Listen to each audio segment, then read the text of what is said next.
What's good, YouTube? It's your boy, Daniel.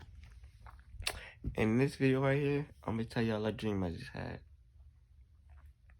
Dream started off in a white, hilly environment with a road winding down in a spiral snake-like shape. Pretty hilly, going downhill at a village.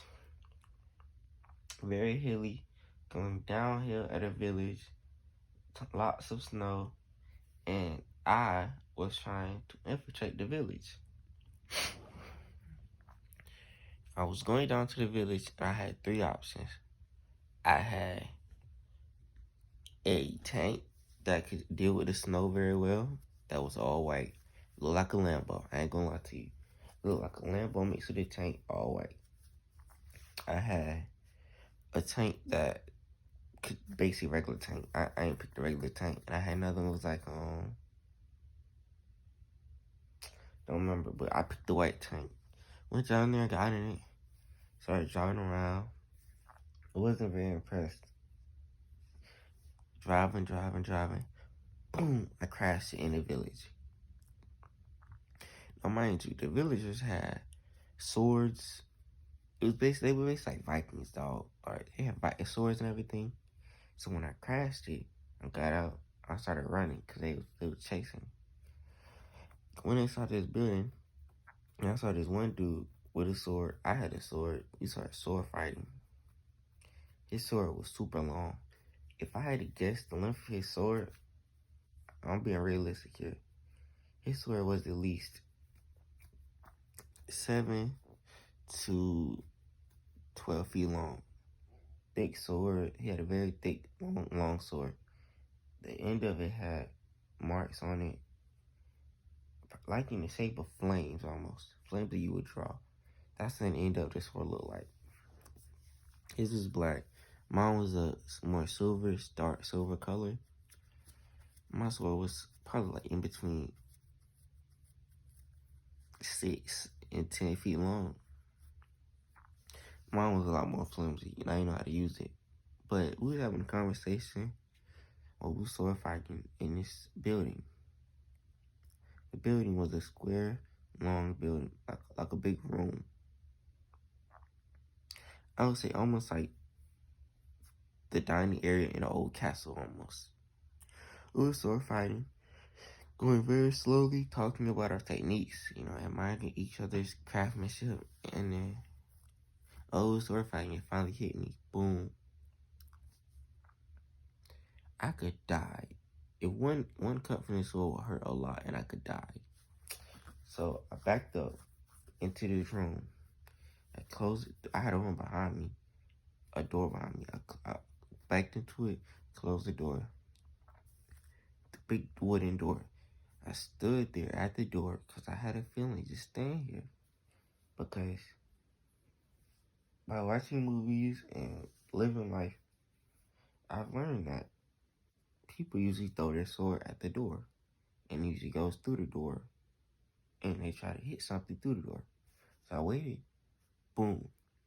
The door is right here. I'm standing on the other side of it. He's on the other side of the door. He throws his 10-foot long, strong sword through the door and it almost hits me. It's this close to my face. I duck underneath the sword and I leave. I'm running for my life at this point. I find my all-white Lambo, and I don't think it still drives. But at this point, it's not an all-white Lambo snow tank.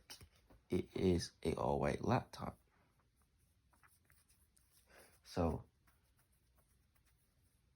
I was in the village at first, and now I have left the village, and I have walked and escaped to this all-white lake.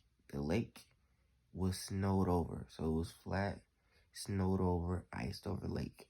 I picked up my laptop, all-white laptop, and I saw some trees over there. Big, huge tree roots. to be honest, it looks similar to what the edge of a riverbank would look like, but it had a lot of tree roots, and the trees are very, very, they were casting big shadows I could hide behind, or I could look at my laptop, call for help.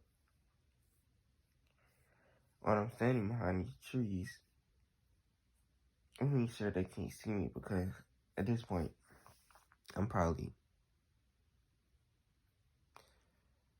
100 yards, 200 yards away from the village. So I look around and I see this desert environment over here. So this desert environment is where I head to. I walk over there, or I drive in a Lamborghini laptop. I don't remember that part. I get over there, and it turns out all of the computers in the town are stored over there. And all the other batteries are stored over there. So I walk over there, and I'm trying to charge my laptop. But my laptop is wet. Sadly, it's wet. When I'm trying to charge so it wasn't just nobody over there. It was a dude over there. The dude was chilling. He didn't know me. I didn't know him. He let me use his charger. So he was chilling around. It was big, tall, cube-shaped laptop, Chromebook shaped, battery type looking things stacked up everywhere. Almost like tires, how they stack tires up in tire places, and how almost like a junkyard looking place. And we put our laptops on top of it, and we was using his laptop to do random things. Probably watch YouTube videos or something like that. And I used this charger, but it was wet, so it shocked me. I put the charger on the laptop. It shocked me. As we're talking, everyone in the village uses this place to get on the internet and to ask for advice and do all sorts of technology type stuff. So I hear somebody coming. I flee. In my head, somewhere in my brain, the best place to flee, I manifested. I saw, alright, so the way this place was set up was right here was the batteries for the laptops and everything, charger. The village is over here.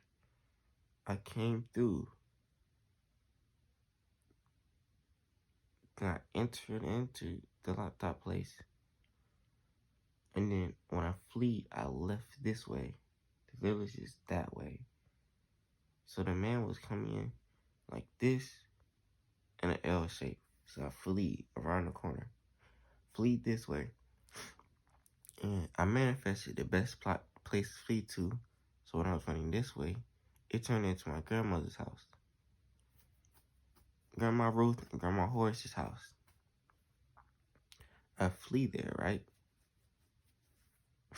As I flee there, I think of the back bedroom, the back bathroom in the house. Because the way their house is set up, you know how the house is set up. Alright, so it's very complicated to explain the whole house to y'all, but just understand this.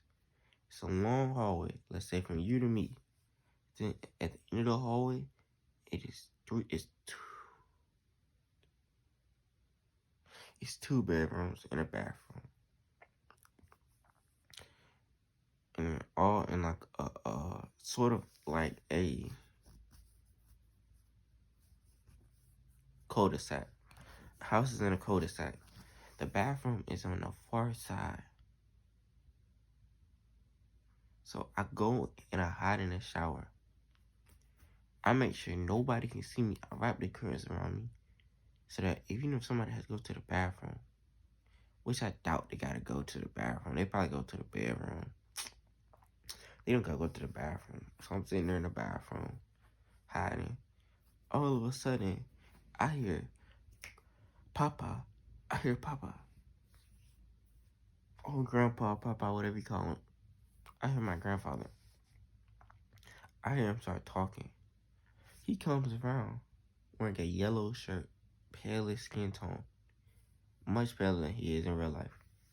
Palest skin tone, yellow shirt. He's standing with this light skinned guy. If I had to describe him, I couldn't really describe him. He looked, soft features, rounded shape, cool, maybe homosexual. Um, regular looking dude. Lips are kind of full, nose kind of water. Maybe had freckles. Maybe had a bald head. I think he had a bald head. I'm not sure. They come around the corner. At this point, I'm sitting in the chair, in the shower, and my grandfather is talking to me about shaving my eyebrows, touching them up to explain something to the light-skinned dude over here. I'm sitting here. I let him touch them up. He has a comb and the clippers. He's touching on my eyebrows. Woo. I'm like, Grandpa, don't mess up, man. It's a mirror on the right here. I'm telling him like, how it look, man. Tell me how it look. So he's telling me how it look and everything. This dude is watching Grandpa talking to him about random stuff, right? Random stuff. I'm looking at Grandpa. He's cutting my eyebrows. Telling him about, how to cut eyebrows. Gotta cut that stuff in the middle. You know what I'm saying? He didn't cut too much off, but it felt like he cut everything off, bro. I'm telling you, like, I saw hair fall. I said, yo, Grandpa, what you doing, yo? Like, come on, man. You done yet? You done yet? Grandpa gets done. At first, I'm telling him, cause I'm like, man, all change ain't good change. If it ain't broke, don't fix it. And I'm trying to remember what I said. I said, man, I said something about, leaving. Normal ain't always bad. Change ain't always good. Something like that. We talking. And I'm realizing, I actually kind of like that in my eyebrows. I'm realizing my grandfather did it. I'm proud, I'm proud. And I got to look at him, talk to him a little bit. Just to remind you, his skin was a tiny bit more paler, and he was wearing a yellow shirt.